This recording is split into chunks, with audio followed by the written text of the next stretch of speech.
Lectura del libro del profeta Daniel. En aquellos días, unos hombres fueron a espiar a Daniel y lo sorprendieron haciendo oración a su Dios. Entonces fueron a decirle al rey Darío: Señor, ¿no has firmado tú un decreto que prohíbe durante 30 días hacer oración a cualquier dios u hombre que no seas tú, bajo pena de ser arrojado al foso de los leones? El rey contestó: el decreto está en vigor como ley irrevocable para medos y persas. Ellos le replicaron: pues Daniel, uno de los desterrados de Judea, no ha obedecido el decreto que firmaste, porque 3 veces al día hace oración a su Dios. Al oír estas palabras, el rey se afligió mucho. Se propuso salvar a Daniel y hasta la puesta del sol estuvo buscando el modo de liberarlo. Pero aquellos hombres, comprendiendo que el rey quería salvar a Daniel, le urgían diciéndole: Señor, tú sabes que según la ley de medos y persas, un decreto real es irrevocable. Entonces el rey ordenó que trajeran a Daniel y lo arrojaran al foso de los leones. Pero le dijo a Daniel: tu Dios, a quien sirves con perseverancia, te va a librar.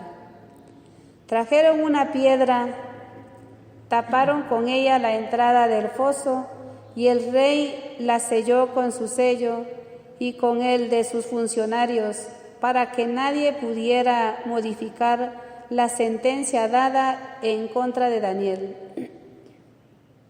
Después el rey se volvió a su palacio y se pasó la noche sin probar bocado y sin poder dormir.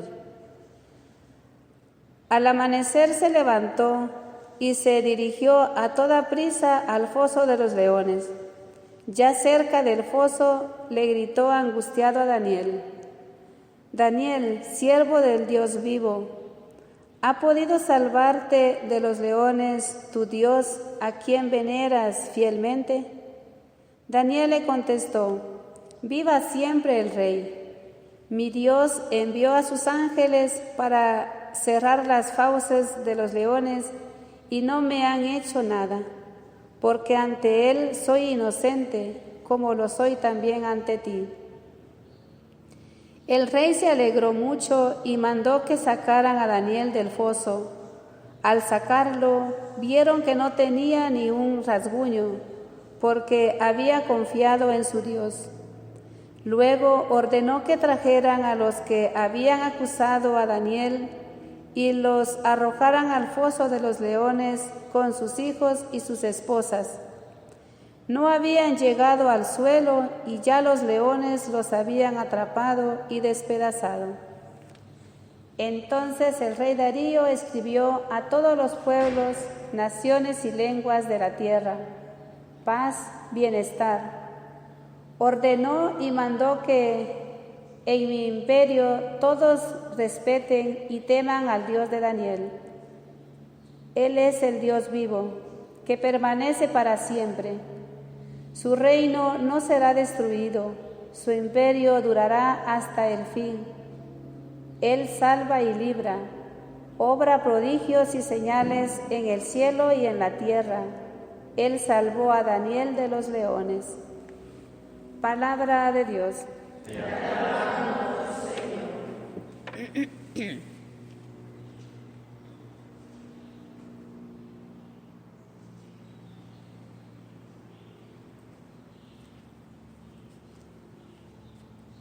Bendito seas para siempre, Señor. Bendito seas para siempre, Señor. Rocíos y nevadas bendigan al Señor. Hielo y frío bendigan al Señor. Heladas y nieves bendigan al Señor. Bendito seas para siempre, Señor. Noches y días bendigan al Señor. Luz y tinieblas bendigan al Señor.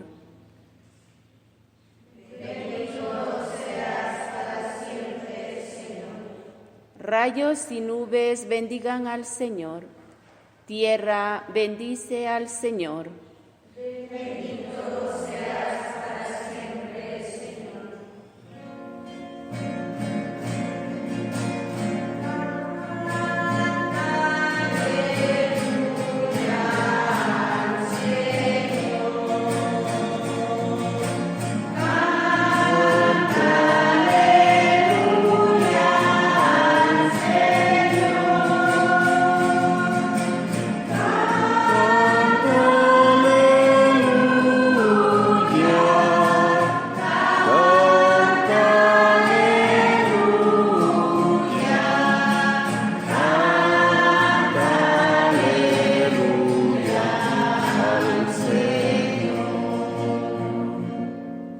El Señor esté con ustedes.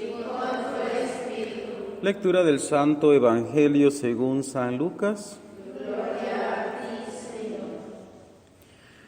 En aquel tiempo Jesús dijo a sus discípulos: cuando vean a Jerusalén sitiada por un ejército, sepan que ya se aproxima su destrucción. Entonces los que estén en Judea que huyan a los montes, los que estén en la ciudad que se alejen de ella, los que estén en el campo que no vuelvan a la ciudad, porque esos días serán de castigo para que se cumpla todo lo que está escrito.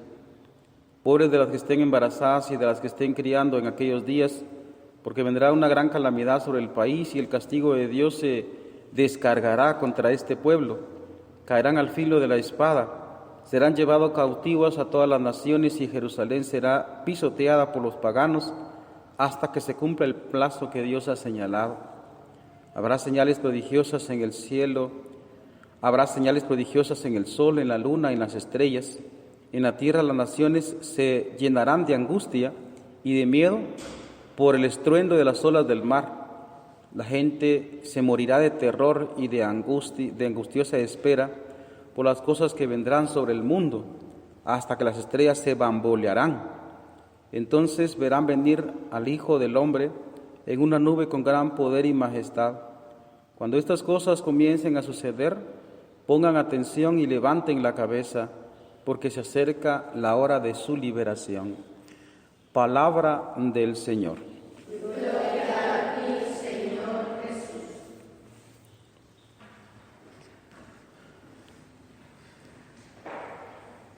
Hay un salmo que dice: el Señor todo lo que quiere lo hace en el cielo y en la tierra. Me quiero fijar en la primera lectura, especialmente en este rey. Creo que el mensaje en cuanto a Daniel es bastante claro para nosotros. Un hombre bastante fuerte, con un temple que nada, ni nadie lo puede doblegar. Me parece que está bastante claro y que así tiene que ser todo cristiano. Pero observemos al rey. Este rey, imagínense que lo ridículo que es, que ha firmado un decreto en el que él es Dios.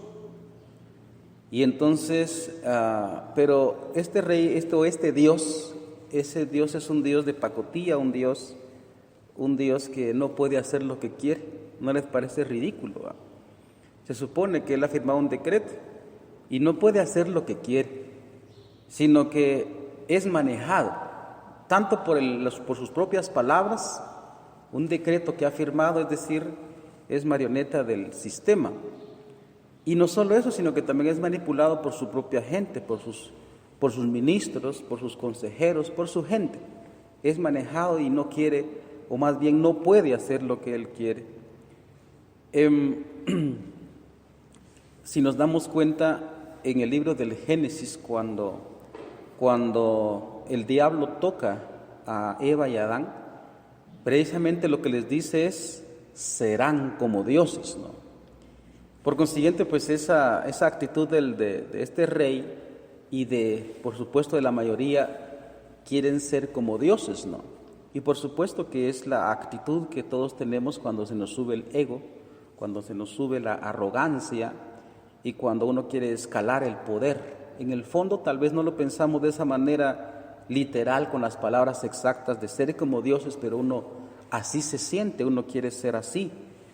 Y en el fondo, pues también seremos manejados. Uno se da cuenta de los pobres jóvenes así en la parte de fuera, ¿no? Que la gente que de pronto ni siquiera practica ninguna religión, vamos a decirlo de esa manera general, ¿verdad? Y se sienten arrogantes, se sienten como dioses, que aquí hacemos lo que queremos porque tienen un arma en la mano.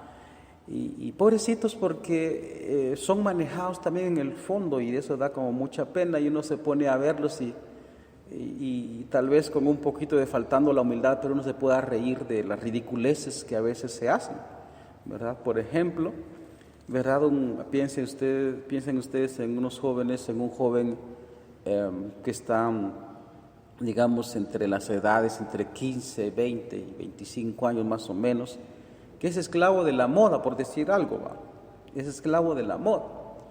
Y entonces se viste así todo ridículo, o las muchachas también, ¿verdad? Con pantalones rotos, con piercings por aquí, piercings por allá, se pintan el pelo. Y entonces uno le pregunta a esos jóvenes, ¿y usted por qué se viste así? Pues porque soy yo, quiero ser única, ¿verdad? No quiero ser como los demás. Según ella o según él, está él o ella haciendo su voluntad. Y entonces provoca gracia porque él o ella dice que es única, que quiere ser única, por eso se viste así. Y entonces cuando se junta el montón de jóvenes, que son muchos, aquí en Latinoamérica somos muchos o son muchos los jóvenes, uno se da cuenta que dice es único, y todos los únicos son completamente iguales, todos los únicos son iguales, están uniformados, ¿verdad? Y los mismos piercings, los mismos gestos, las mismas ropas, y tienen una capacidad, como diría el padre Juan Jaime Escobar Valencia, dice él, tienen una capacidad de afearse. Cuando eran jovencitos, así niños, cuando eran niños, eran bonitos, ¿no? Trajecitos bien bonitos y el pelito bien hecho. Pero una vez crecen y se sienten libres ellos y quieren hacer lo que quieren, tienen una capacidad de afearse y son más horribles, parecen salidos de una película de terror, ¿no? Y pobrecitos porque, como digo, ellos quieren sentirse así y entonces son manejados también por el sistema, y no digamos en el caso de los gobiernos también. Los gobiernos hoy también se han implantado y se sienten ellos como dioses. Aquí, ¿quién nos mueve? Piensen usted en una Venezuela, en un Japón del norte, ¿verdad? De esos países. Y tantos países también, ¿verdad? Los gobernantes se sienten como dioses, ¿no? Pero en el fondo uno sabe que son manejados por el sistema, y pobrecitos, ¿verdad? Porque también, como digo, tal vez no lo piensan exactamente, aunque algunos sí, ¿verdad? Pero no lo piensan exactamente, somos dioses aquí, tal vez no, pero de todas maneras se imponen como tal. Y en el fondo son manejados por el sistema, por sus propias palabras, y no pueden hacer lo que quieren. Solo Dios es Dios. Y en ese sentido es que tenemos que manejar mucho, todo cristiano, por supuesto, a manejar la humildad, a bajarnos, como dice San Pablo, porque Cristo, pues siendo Dios, se anonadó a sí mismo, y así es donde uno alcanza la verdadera realeza, ¿no?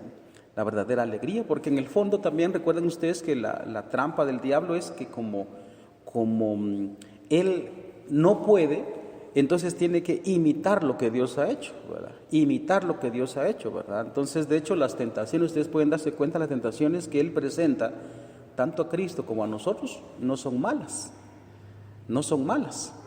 Por lo que pasa es que son una imitación barata. Por ejemplo, uno observa a Cristo, cuando está en el desierto, el diablo está así, lo está tocando, le dice que convierta esas piedras en panes. ¿Y esos panes son malos? No, no son malos. Lo que pasa es que le está metiendo por un extravío. Entonces también cuando le presenta a Eva y a Adán, ¿verdad? Serán como Dios, y le está presentando una felicidad que es falsa. Y entonces por eso los jóvenes se caen fácilmente, ¿no? Caen fácilmente. Una felicidad falsa también. En el fondo el diablo es muy imitador porque no puede tener nada auténtico. En cambio la felicidad que Dios da, por supuesto que es verdadera. Cuando Dios también nos dice, Él mismo también quiere que seamos nosotros como dioses, porque eso dice el Salmo 108, no poco inferior a un ángel nos has creado. Y dice San Juan en su primera carta, aún no se ha manifestado lo que seremos, sí, pero por el buen camino, por el camino que Él propone. En cambio, el diablo propone caminos por otras partes. Y es ahí donde uno cae en la arrogancia, uno cae en esta trampa y uno puede comportarse como este pobre rey de pacotilla. Uno siente que tiene todo y que es uno el que el manda más, en el fondo está siendo manejado uno. Bueno, pues cosas que nos pueden ayudar a nosotros también, pero sobre todo para manejar la humildad. La humildad es el remedio contra la arrogancia de ser como Dios, ¿verdad? Por otra parte, en el Santo Evangelio que hemos escuchado pues hoy, ¿verdad?